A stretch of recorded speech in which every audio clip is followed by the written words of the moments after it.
Alors là, je lui ai dit qu'il y a le matelas avec. Ouais, On lui laisse une à l'aise. d'accord, Et les draps ils sont neufs. d'accord. Ça, c'est... Merci beaucoup. Impec. Je le remets. Ouais, Voilà. merci. Il est pas lourd. On vient de vendre, les amis, un petit lico dodo. Les amis, aujourd'hui j'ai même pas dit bonjour. On dit pas bonjour, on est mal élevé. C'est dimanche. On est content, on commence à vendre des petits trucs. Ça a pris du temps. Ça a pris du temps, mais petit à petit, on commence à se débarrasser de certaines petites choses. Donc ça fait plaisir.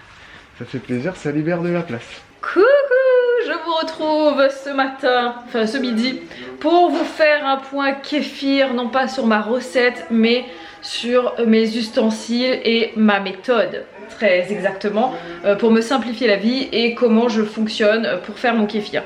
Alors, ça se fait en 2 étapes, mais ces 2 étapes se font au même moment pour moi. Ça va être le matin. Quand je me lève, il est à peu près 7h45 quand il y a école, donc à 8h précise, je vais filtrer mon kéfir. J'ai 2 bocaux de kéfir parce qu'on fonctionne toujours par 2 litres. Comme ça on en a 1 litre tous les jours parce que voilà, ça fermente pendant 2 jours. Donc le plus ancien, celui que je dois filtrer chaque matin, je le mets ici. Donc il y a toujours un roulement. Là c'est celui que je vais filtrer. Ils ne sont pas encore lavés, mais voilà, j'utilise un entonnoir et un petit tamis, comme ça, tout petit, en nylon, pour filtrer dans ma bouteille. Et ensuite, bim, je mets ma bouteille ici au frigo. Bouteille en verre avec un bouchon comme ça, c'est très très important puisque ça permet de bien garder le pétillant tout le long du séjour de la bouteille au frigo. On met la journée à peu près, on met à peu près 24 heures pour boire ce litre à 4, voilà. Et une fois que j'ai filtré ma bouteille, je lave le bocal que j'utilise pour la fermentation. Je lave le bocal, je rince des fois un petit peu les grains de kéfir parce qu'attention, je vais jeter la figue. Parfois je garde le citron pour faire des rougailles. On le mixe avec de l'oignon par exemple, un peu d'huile d'olive, du sel, c'est super bon. Mais sinon je le mets dans le compost. Et le kéfir, eh ben, je le récupère pour faire le prochain kéfir. Une fois que j'ai terminé mon bocal de kéfir, eh ben, je le mets ici. Et voilà, et du coup celui-là sera le prochain à filtrer. Pour le côté pratique, mes figues séchées, je les mets dans un bocal à disposition juste ici. Comme ça j'ai juste à récupérer ma figue pour la mettre dans le bocal quand je le fais. Et toujours pour une question de praticité, je mets mes rondelles de citron comme ça, hop, au congélateur. Et j'ai plus qu'à les récupérer pour les mettre dans le kéfir. Et je vous en ai pas parlé, mais ça, c'est le... Je mets toujours soit un sopalin, soit là en fait ce sont des water wipes qui ont été lavés. Et qui sont donc propres et qui laissent passer l'air mais pas la poussière en fait. Donc je le mets par dessus avec un élastique. Et là on est parti en hiver pour 48 heures de fermentation, soit 2 jours complets. Donc vous l'aurez compris, on a 2 bouteilles, donc je fais un flacon par jour. Vous savez tout sur ma routine kéfir. C'est donc très simple. Tous les matins je filtre 1 litre de kéfir et je prépare 1 litre de kéfir pour dans 2 jours. Voilà, ce qui fait qu'on a 1 litre par jour. Voilà. Et je rajoute une petite précision, c'est que en été, généralement, donc quand il fait plus de 26 degrés dans la maison, le kéfir a tendance à fermenter plus rapidement. Et là, j'ai une routine un peu différente. On va passer, au lieu d'une fermentation de 48 heures, moi je fais une fermentation de, que mes calculs soient à peu près corrects, 36 heures. 1 jour et demi, voilà. Donc je fais 1 jour et demi, ce qui fait que là c'est un petit peu plus piégeux. Du coup je l'écris dans mon agenda à quel moment je dois filtrer et faire le nouveau kéfir. Parce que 1 jour et demi c'est plus complexe, vous l'aurez compris. Et dans ces cas-là, du coup on boit 2 litres de kéfir en 1 jour et demi, si mes calculs sont bons. Voilà, du coup c'est en été, ça tombe très bien puisque il fait plus chaud, on boit beaucoup plus. T'es en train de me déconcentrer dans ce que je dis et après tu vas dire que je parle et que les gens comprennent rien à ce que je dis. Mais j'ai jamais dit ça. Voilà. J'ai jamais dit si, ça. des fois... Non, tout ce que tu dis dans les vlogs, ils comprennent. Hein. D'accord. C'est moi qui suis le mec pas très compréhensible des fois. Mais toi c'est clair quoi ce que tu dis. Hein. Ok, mais donc du coup là, en ce moment en hiver, on a 1 litre de kéfir par jour et en été, on en a un peu plus puisque la fermentation se fait plus rapidement. Voilà, et plus il fait chaud, plus la fermentation est rapide. Ouais, même couleur aujourd'hui. Mais c'est toi qui te changes jamais. Arrête, ça ne dit pas n'importe quoi. Hier, t'avais ça? Ben, je l'ai mis J'avais hier, le rouge hier. Moi. J'ai mis hier celui-là, oui, mais toi tu te changes tous Et les demain, jours. tu l'auras et moi, j'aurai autre chose. Toi, tu te changes tous les jours, mais eux, J'ai besoin de me mais changer. ils ont bien compris que moi, mon t-shirt, je pouvais le garder 2, 3 jours, peu importe, 4 jours. Plus si affinité, quoi. Jusqu'au Ah, moment où, ça en fait, va. même son odeur le dérange. Non, c'est même pas vrai. C'est vrai. Par contre, j'ai remarqué que depuis que je vais dans le jardin, je me change beaucoup plus souvent. Ah bah oui. De t-shirt. Tu sens ton odeur plus rapidement, du coup. Avec Parce que, l'effort. non, parce que je transpire plus. Mais sinon, je suis pas quelqu'un qui transpire, moi, je suis à la maison sédentaire. C'est pas bien, ça, Non, mais d'être après, c'est sédentaire. vrai, moi non plus. C'est pas bien Et d'être surtout- sédentaire. Et surtout que quand moi je me change tous les jours, mais ça veut pas dire que par exemple mon pull d'hier, je l'ai pas mis à laver quoi, parce qu'il sent bon, il est propre. C'est évident. Voilà, mais par contre, c'est pour. Je me lasse moi, je peux C'est pas ça. porter la même C'est chose tous pour les toi, jours. pour toi, J'ai besoin ouais. de changer. Savoir s'adapter.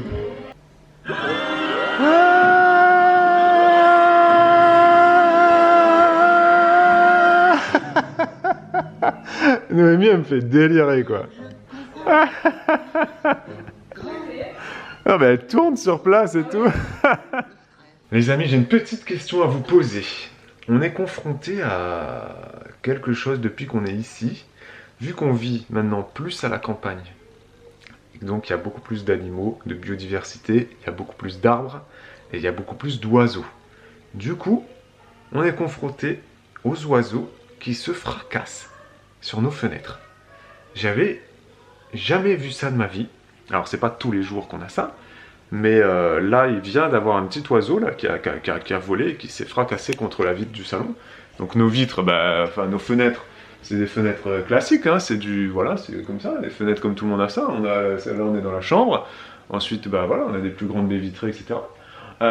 Mais avant, ça m'était jamais arrivé, ça, j'avais jamais vu ça. Et là, c'est le 3e en 1 mois qu'on entend, il arrive, et puis, POC, il se tape comme ça. Alors, il meurt pas, évidemment, mais il est sonné. Et alors là, c'est un tout petit oiseau que j'avais jamais vu de ma vie. Il est bleu, il est très très beau. Il est tout petit, on dirait un moineau. Il ressemble à un moineau, il a la taille d'un moineau. Il est bleu, et il a le corps, je sais pas qu'on appelle ça. Le dessous, là, le dessous est jaune, et ici, là, est bleu, les plumes bleues. Donc il est très beau. J'ai essayé de le filmer, je vais vous le mettre là. Je sais pas si vous allez voir grand chose, mais s'il y a des spécialistes des oiseaux, vous pouvez dire ce que c'est comme oiseau, parce que ça m'intéresse de savoir. Je pense que je vais commencer à m'intéresser un peu aux oiseaux, parce qu'il y en a vraiment beaucoup sur notre terrain. Donc c'est quand même important de savoir ce que c'est. Mais quoi faire pour qu'ils arrêtent de se fracasser comme ça? J'en ai aucune idée. Allez, je pourrais demander à Google, ou à la LPO, la Ligue de la protection des oiseaux. Ouais, peut-être que là, il y en a qui travaillent à la LPO. Ah, peut-être que vous travaillez à la LPO, dans la sauce LPO, là. Ou que vous êtes spécialiste des oiseaux. Vous nous dites ça, s'il vous plaît, les amis. Merci beaucoup. Bon, après, c'est peut-être juste un coup de pas de chance. Et puis, c'est des petits oiseaux, des petits oisillons qui apprennent à voler. Ou qui sont un peu perdus, désorientés, je ne sais pas, et ça nous arrivera peut-être pas toutes les 4 matins. Mais là, c'est vrai qu'en 1 mois, c'est le 3e POC que j'entends, et les 2 premiers, j'avais pas capté ce que c'était, et là, le 3e, j'ai vu l'oiseau. Donc je suppose que les 2 premiers POC que j'avais entendus avant, c'était aussi un oiseau. Voilà. Si ça se trouve, non, mais je vois pas ce que ça aurait pu être d'autre. C'était exactement le même son, au même endroit, donc voilà, mais peut-être que ça se reproduira plus, et que c'est quand même quelque chose qui reste assez rare. Je pense que les oiseaux savent voyager, j'allais dire, voler parmi tout ce que nous, les êtres humains, on met sur leur chemin, quoi, tu vois. Je pense qu'ils sont habitués à nous quand même maintenant, hein. On est là depuis longtemps. Mais voilà, n'hésitez pas quand même à réagir sur ce petit sujet. Bibou sort d'une petite session de tri de vêtements à femmes adultes, donc ses vêtements à elle, voilà. Et elle est retombée évidemment sur des vêtements qu'elle n'avait pas vus depuis très longtemps.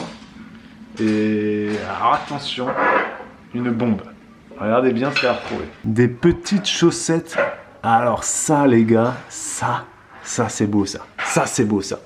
Avec des collants. Et la robe noire. Hein? Bah, ça fait Il paraît la petite robe noire. Là, ça fait un peu plissé. La petite robe noire, c'est pas un film, ça? Ou je sais pas. Non, Ah, mais non. tout le monde doit avoir une petite robe noire, paraît-il. Chaque femme doit avoir une petite robe noire, non? C'est C'est- un classique, tu sais. Pourquoi tu dis ça? Je comprends, c'est vrai? Non, mais c'est vrai, je Ah d'accord, je croyais que c'était une blague les ou... robes noires, Ah c'est d'accord, quelque tout le monde doit avoir chose- ça, ok d'accord. C'est Pardon. quelque chose de classique que généralement beaucoup de gens ont. Enfin, beaucoup de femmes ont une robe noire, paraît-il. Et en fait, celle-ci, je l'ai achetée, pour la petite histoire, je l'ai achetée il y a 2 ans, je crois. Et j'étais enceinte de Noémie quand je l'ai achetée. Et je l'avais mise dans un carton parce que je pouvais pas la porter étant enceinte. Et je savais que j'aurais pas pu la porter après parce que j'aurais allaité. Or, je ne peux pas allaiter avec ça. Tu peux pas soulever ta robe jusqu'en haut. Enfin bref, c'est totalement pas pratique. Donc je l'avais mise de côté. Et là, je l'ai retrouvée. Et maintenant, je peux la mettre parce que je n'allaite pas. Et que voilà, donc je suis contente. Gorgeous. Et du coup, je peux même mettre vous savez, mon petit pull que j'avais tout à l'heure. Et ben, je peux le mettre par-dessus. Et ça fait genre, j'ai un petit gilet avec une jupe. Non, je préfère pas par-dessus. Mais si, je vais le remettre parce que en fait, j'avais un peu frais au bras. Et ces collants là, ils sont... C'est des collants Ils sont colorés, sans non pied. On dirait qu'ils sont bleus un peu. Je sais pas, je les ai retrouvés. C'est des collants, C'est des collants sans pied? Oui, ils sont comme ça là. Et c'est D'accord. juste que là, j'ai mes grosses chaussettes dessus. Non mais ils sont bleus, on est d'accord, ils ont une Je couleur. sais Hein. pas, on dirait qu'ils sont anthracite, gris ou je sais pas ce que Ouais, c'est. gris bleu, gris machin, ouais. Ouais, je sais pas. Ouais, c'est pas... Pourquoi pas, c'est pas mal. Et là, vous devez vous dire, mais attends, Bibou, tu nous as dit que tu voulais désencombrer et puis tu réencombres ta commode avec des vêtements que tu retrouves des années 30. Mais en fait, non, je vais pas encombrer ma commode. Déjà, j'ai encore de la place dans ma commode et c'est surtout que le tri, il est en constante construction actuellement parce que tous mes vêtements ne sont pas réunis au même endroit. Donc au fur et à mesure que je retrouve dans les cartons des trucs, et bah je change ma commode et j'enlève des trucs que je mets moins et je remplace par des trucs que je vais mettre plus souvent. Sachant qu'il y a des vêtements plutôt été que je ne garde pas dans la commode et que j'aurai plutôt une commode qui va changer au fil des saisons. J'aurai pas une commode avec tout en fait, parce que ça me correspond pas, surtout que je suis quelqu'un qui adore les robes et les jupes, enfin surtout les robes en été. Je porte quasiment toujours que des robes, donc je peux pas mettre mes robes en hiver, mes robes d'été. Du coup c'est évident que ma commode va évoluer au fil des saisons. Et là, bah, typiquement, c'est très mal mis. En fait, ça va pas du tout. Ça va pas en fait. Ça ne va pas. Ça ne va pas de le mettre par-dessus parce que le col il est haut. Bref, je vais faire comme ça, du coup ça passe. Et du coup, typiquement, ce haut-là, par contre, il peut rester à la fois en été, au printemps, en hiver, parce qu'il est léger. Si je le mets par-dessus quelque chose, ça me réchauffe. Et si je le mets juste avec un soutien-gorge dessous, et ben c'est très aéré. Et voilà. Donc j'ai retrouvé des trucs, et j'ai retrouvé même des trucs de quand j'étais... non pas au lycée mais presque, si j'ai des trucs de quand j'étais au lycée et j'ai des trucs qui datent de mes premiers achats, donc quand j'ai commencé ma vie d'adulte et donc qui ont plus de 15 ans. C'est assez drôle de retomber là-dessus. Ouais, j'ai des trucs très vieux et en excellent état, donc je suis assez étonnée de voir à quel point les vêtements peuvent survivre au temps qui passe. Les vêtements parfois vieillissent mieux que nous, hein. Je vous retrouve encore dans la cuisine pour vous donner cette fois une astuce culinaire vie saine. Je n'avais pas prévu de filmer ça, mais j'y ai pensé parce que quand je l'ai fait, j'ai pensé à vous. C'est quelque chose que, voilà, quand je fais des gâteaux, très souvent, je ne mets pas la quantité de beurre qui est requise. Et quand je fais des brioches dans ma machine à pain, par exemple, admettons qu'on me demande 200 g de beurre et je ne vais jamais mettre 200 g de beurre. Je peux mettre des fois 125 ou jusqu'à 150 g. Et le reste, je vais compléter jusqu'à 200 g avec soit de la purée de cacahuètes, soit avec de l'huile de coco. Voilà, c'est plutôt le côté psychologique, je ne sais pas. Mais quelque part, c'est un peu plus sain. Dans ma brioche là, par exemple, on me demande de mettre 5 œufs, j'en mets 4, ça marche très bien. Voilà, donc c'est pour vous dire, n'hésitez pas à diminuer un petit peu les quantités de matière grasse ou de sucre dans les recettes. Ça va pas vous flinguer la recette, hein. La plupart du temps, ce sera juste un peu moins sucré que la recette de base, un peu moins gras que la recette de base. Et franchement, c'est toujours ça de gagner sur le côté santé, quoi. Voilà.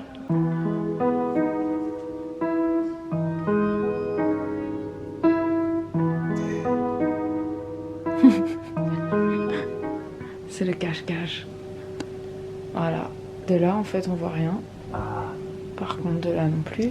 Mais si tu te mets comme ça à hauteur d'enfant, normalement, on voit la calvitie dépasser. Je sais pas, moi, je pense qu'il est pas très loin.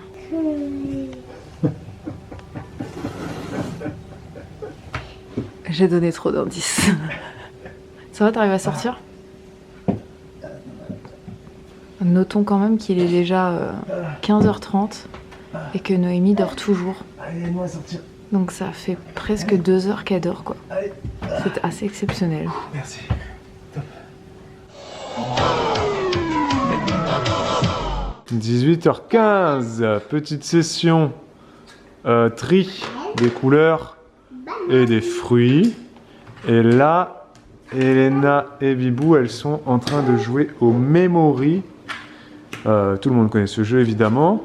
Mais sauf que ce qui est nouveau, c'est que Elena commence vraiment à jouer et à comprendre. C'est-à-dire qu'elle commence à... Voilà, elle retourne plus au hasard, elle se rappelle... Elle les remet bien en place. Eh ben j'ai pas vu, Eh oh, il faut que maman elle voit aussi. Hein. Et effectivement, elle commence à remettre... Enfin, à vraiment bien se souvenir. Oh, attention, maman, force. Non, non, non, non, non, non, non, non. Elle était pas là. Et voilà, ben oui, Bibou. Oh là là, l'erreur des débutants. Et là, on est en plein apprentissage de si je gagne, c'est bien. Et si je perds, c'est pas grave. Tu vois le délire? Parce que quand je perds, je pleure, je chouine et je suis pas content. On l'a eu, ça. On l'a eu. Donc là, ça a l'air d'aller. Ouais, mais sauf qu'elle gagne tout le temps, donc forcément. Ah, elle n'a pas encore perdu, Elena, là? Il faudrait qu'elle perde une partie. Je crois qu'il y a eu 2 parties à égalité et une partie où Elena a gagné. Donc il faudrait que tu essaies de gagner là, Bibou. Bah, je veux pas te mettre la pression, mais tu as quand même 33 ans, c'est-à-dire que tu as 30 ans de plus. Le cerveau est plus développé. Tu devrais normalement gagner à ce jeu face à ta fille. Alors? T'en es où? T'en es où? Je sais pas, je pense qu'on a égalité. Égalité, tu crois? Ouais, on a égalité. Non, mais sérieux, mais tu peux pas essayer de gagner. Ah, mais la prochaine, je la gagne. Oui, Olivia? Merci. Merci. Merci. Merci, les filles. On en est où, là, Bibou? Je l'ai laté. T'as gagné? Ouais. Ah. Ah, voilà. Elena, qu'est-ce qu'on dit à la personne qui gagne? Tu dis bravo.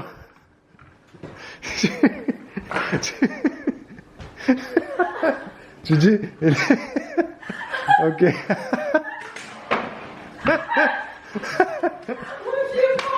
Elena, bon, c'est pas gagné, hein. Elena, tu vas... Va dire bravo. Va dire bravo à maman, elle a gagné. Mais va dire bravo, maman, elle est contente d'avoir gagné aussi. Tiens, viens, viens, je vais dire bravo à maman avec toi. Viens. Non? Ok.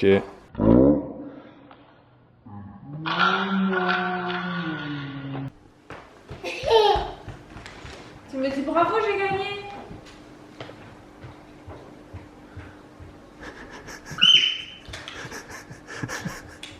On est déjà mieux que la dernière fois. La dernière fois que j'ai gagné, elle a rien dit, elle a juste fondu en larmes. Donc, au moins là, elle pleure pas. Elle est juste en graine, quoi. C'est bien de jouer avec maman. Mais elle est en graine, vraiment, quoi. Elena, J'ai gagné, faut me dire bravo. quand t'as gagné, maman, elle t'a dit bravo, non? Tu te rappelles pas? Hein? Tu dis bravo, maman? Une fois, j'ai gagné une fois. Tu peux dire bravo, maman, t'es trop forte. Tu me dis bravo, je suis forte. Hein? Hein? Non, tu me parles plus. Ah, c'est quelque chose, hein? Attends, t'en as oublié? Ceux que t'as jeté par terre. T'en as oublié par terre, Elena, regarde. T'en as oublié. T'as gagné, tu sais, tu en as gagné un. T'en as oublié par terre. Tu Elena. manges le champignon que t'as gagné. N'hésitez pas à commenter si vous êtes confronté à ce type d'enfant. De comportement. Voilà. Bon, voilà, on essaie de gérer, mais là... Tu veux plus jouer avec maman? Non? Tu fais la tête? Ok, bon allez, à tout à l'heure, Elena. T'aimes pas quand c'est maman qui gagne? T'as rien du tout. T'aimes pas quand c'est maman qui gagne? Hein?